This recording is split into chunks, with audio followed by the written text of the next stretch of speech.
नमस्कार विद्यार्थी मित्रांनो, मी अमोल आगरकर। आज आपण बघणार आहोत की जम्बो वॅकन्सी आरआरबी म्हणजे रेल्वे रिक्रुटमेंट बोर्ड, रेल्वेमध्ये अतिशय चांगली वॅकन्सी आलेली आहे। दरवर्षी ही वॅकन्सी एक्सपेक्टेड असते, म्हणजे येतच असते। त्यामध्ये असिस्टंट लोको पायलट म्हणजे जे काही आपण ज्याला म्हणतो ड्रायव्हरची जी पोस्ट असते, रेल्वे ड्रायव्हरची, सेंट्रल गव्हर्नमेंटचा जॉब आहे, परमनंट जॉब आहे, चांगली सॅलरी आहे आणि चांगले बेनिफिट्स आहे, चांगले तुम्हाला ॲडिशनल बेनिफिट्स खूप मिळतात त्यामध्ये। तर अतिशय चांगली वॅकन्सी आहे। दरवर्षी ही एक्झाम होत असते, दरवर्षी मोठ्या प्रमाणात हजारोमध्ये वॅकन्सी येत असते। यावर्षी साधारण 9,900च्या जवळपास ही वॅकन्सी आहे। तर त्यामध्ये अजूनपर्यंत फॉर्म सबमिशन सुरू झालेलं नाही आहे, जस्ट फक्त एक शॉर्ट नोटीस त्यांनी दिलेली आहे।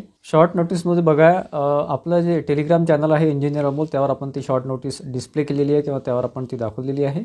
एम्प्लॉयमेंट न्यूज आहे, 29 मार्च ते 4 एप्रिल या दरम्यान ही वॅकन्सी आलेली आहे किंवा याच्यात त्यांनी शॉर्ट नोटीसमध्ये डिक्लेअर केलेलं आहे की 9,900 पोस्ट आहे ALPच्या म्हणजे असिस्टंट लोको पायलटच्या। त्याच्यामध्ये तुम्हाला 18 ते 30 एज लिमिट आहे। ॲप्लिकेशन जे स्टार्ट होणार आहे ते 10 एप्रिल 2025ला सुरू होणार आहे। 9 मेपर्यंत त्याचे फॉर्म सबमिशनची एक्सपेक्टेड डेट आहे। टेंटेटिव्ह डेट आहे। टेंटेटिव्ह डेट म्हणजे त्या डेटला ती एक्झाम ऑनलाईन फॉर्म सबमिशन सुरू होईल 10 एप्रिलला आणि 9 मेला ते फॉर्म सबमिशन फायनल डेट राहील। ठीक आहे, त्या पिरियडमध्ये तुम्हाला ते फॉर्म सबमिशन करावं लागते। फॉर्म सबमिशनचा आपला डिटेल व्हिडिओ आपल्या चॅनलवर म्हणजे इंजिनियर अमोल आपलं यूट्यूब चॅनल तुम्ही सबस्क्राईब केलं असेलच किंवा नसेल तर आताही करा। या ALPच्या पोस्ट आहे त्याची रिलेटेड पूर्ण डिटेल्स किंवा पूर्ण अपडेट्स आपण आपल्या चॅनलवर देणारच आहे। त्यामध्ये ते पेमेंट्स केलं आहे ते आहे 19,900 म्हणजे साधारण 20,000 हे बेसिक आहे। सेंट्रल गव्हर्नमेंटमध्ये बेसिकपेक्षा खूप जास्त सॅलरी जाते, साधारण 40 ते 45 हजाराच्या घरामध्ये ही कमीत कमी सॅलरी जाणार आहे। प्लस तुमचे ओव्हरटाईम वगैरे तिथे ALPला जास्त लागतात, त्याच्यामुळे 50+ सॅलरी आपण इथे गृहीत धरू शकतो। ठीक आहे, याची जी एक्झाम होते ती CBT1 CBT2 आणि नंतर डॉक्युमेंट व्हेरिफिकेशन वगैरे हे सगळं प्रोसेस चालते। ठीक आहे, आपण एक्झाम पॅटर्न वगैरे सगळं बघणार आहे। तर बघा मित्रांनो, एज्युकेशनल क्वालिफिकेशन यासाठी काय लागेल। एज्युकेशनल क्वालिफिकेशनमध्ये बघा तुमचं 10वी पास असणं आवश्यक आहे। प्लस तुमचं ITI जर असेल, कुठल्याही ट्रेडमध्ये असेल, काही ट्रेड्स तिथे दिलेले असतात। जेव्हा विस्तृत जाहिरात येईल 10 तारखेला किंवा 9 तारखेला 9 एप्रिलला, त्यामध्ये ते सगळे डिटेल्स देतीलच। परंतु ITIचं जे ट्रेड आहे त्याचे तुम्ही तिथे अप्लाय करू शकता। प्लस 10वी प्लस ITI तुमचं लागेल। ठीक, आणि हो, अप्रेंटिस जर तुमचं असेल ITI प्लस अप्रेंटिस असेल रेल्वेची, तर तुम्हाला जास्त बेनिफिट मिळेल। रेल्वेमध्ये अप्रेंटिसला जास्त महत्त्व आहे, जास्त पर्सेंटेजचे रिझर्वेशन इथे राहते। ठीक आहे, म्हणजे ITI प्लस 10वी प्लस ITI हे एक पहिलं क्वालिफिकेशन आहे। दुसरं आहे 3 इयर्स डिप्लोमा, म्हणजे त्यांचं डिप्लोमा झालेलं आहे, पॉलिटेक्निक झालेलं आहे 3 वर्षाचं, मेकॅनिकल, इलेक्ट्रिकल, इलेक्ट्रॉनिक्स वगैरे। तर ते तुम्हाला डिटेलमध्ये आणखी ॲडमध्ये आणखी काही ब्रँचेस अलाउड केले का ते पण दिसतील, तर ते सुद्धा इथे अलाउड आहे। किंवा engineering degree holders eligible, engineering degree holders ते पण इलेक्ट्रिकल, मेकॅनिकल वगैरे जे काही इलेक्ट्रॉनिक्स वगैरे तिथे लागेल। आणि बाकीचे पण ब्रँचेस असतात, ते डिटेल ॲड आल्यानंतर आपल्याला कळेलच। किंवा आपलं टेलिग्राम चॅनल जॉईन करून ठेवा इंजिनियर अमोल, त्यावर आपण डिटेल माहिती देऊच याबद्दल। बघा मित्रांनो, CBT1 जी एक्झाम होते म्हणजे तुमचं आता तुम्ही तयारीला लागाल, काही हरकत नाही। त्यासाठी तुम्हाला सांगतो की CBT1 ची एक्झाम होते। CBT1 ची एक्झाम ही क्वालिफाईंग असते, म्हणजे स्क्रीनिंग असते ज्याला म्हणतो आपण। त्याला काही वेटेज एवढं राहत नाही किंवा ते वेटेज गृहीत धरले जात नाही। CBT2चं वेटेज गृहीत धरले जाते, पण हे फक्त स्क्रीनिंग आहे, कारण की खूप जास्त लाखोमध्ये ॲप्लिकेशन्स असतात, त्यामुळे ही स्क्रीनिंग टेस्ट असते।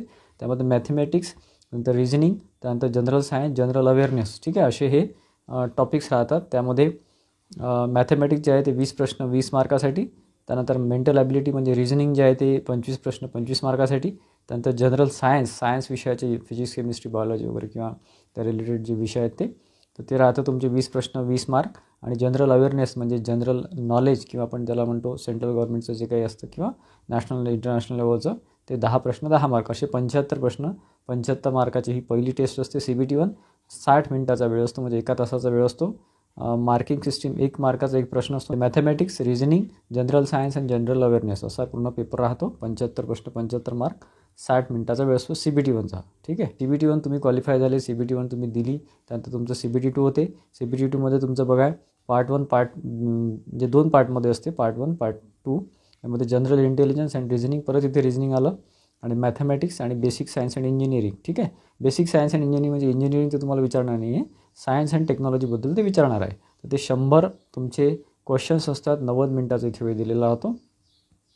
आणि नंतर पार्ट बी CBT2चा पार्ट बी, त्याच्यामध्ये टेक्निकल किंवा जे काही तुमचं रिलेव्हंट ट्रेड असतो, ITIचं असेल, तुम्ही ITI बेसवर फॉर्म भरला असेल किंवा डिप्लोमा बेसवर भरला असेल किंवा तुमचं इंजिनिअरिंग बेसवर बसला असेल, तुमचा जो ट्रेड आहे, फॉर एक्झाम्पल इलेक्ट्रिकल असेल, मेकॅनिकल असेल, त्या ट्रेडचे तुमचे 75 प्रश्न राहतील आणि तुम्हाला 60 मिनिटाचा वेळ दिला राहील। हा पार्ट बी आहे।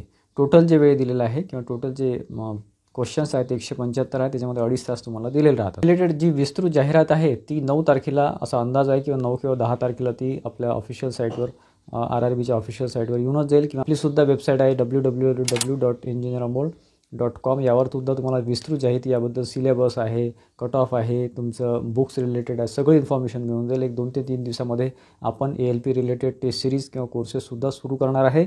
त्यासाठी आपल्या चॅनलशी कनेक्टेड राहा, आपल्या यूट्यूब चॅनलशी कनेक्टेड राहा. आपला ॲप डाउनलोड केलं नसेल तर ॲप डाउनलोड करून ठेवा. खाली डिस्क्रिप्शन बॉक्समध्ये लिंक आहे आणि आपल्या वेबसाईटची सुद्धा लिंक खाली आपण दिलेली आहे. पूर्ण ALP रिलेटेड सगळी इत्थंभूत माहिती, सगळं सिलेबस वाईज सगळं माहिती तुम्हाला रिटर्न फॉर्मॅटमध्ये आपल्या वेबसाईटवर मिळून जाईल. प्लस आपल्या ॲपवर कोर्सेस आणि टेस्ट सिरीजसुद्धा पुढच्या 4 ते 5 दिवसामध्ये आपण इथे लॉन्च करणार आहे. त्याच्यामुळे आपल्या ॲपशी आणि आपल्या यूट्यूब चॅनलशी कनेक्टेड राहा.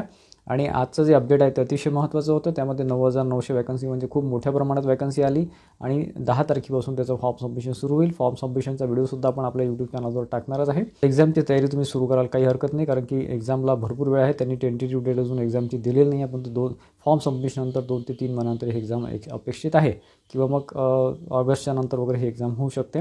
कारण कसं आहे की अजून त्यांनी शेड्यूल व्यवस्थित दिलेलं नाही आहे. परंतु तुम्हाला मी ढोबळ मारणे जसं एज लिमिट वगैरे आहे 18 ते 30 एज लिमिट त्यांनी इथे मेन्शन केलेलं आहे शॉर्ट नोटीसमध्ये. 30 हे ओपनसाठी आहे, OBCसाठी 33 आणि SC ST वगैरे अदर कॅटेगरीसाठी 35पर्यंत राहील. ठीक आहे, त्याच्यामुळे तशा तुम्ही तयारीमध्ये राहू शकता आणि डॉक्युमेंट तुमच्याकडे कलेक्ट करून ठेवा. 10 एप्रिलपासून त्याचे फॉर्म सबमिशन सुरू होणार आहे.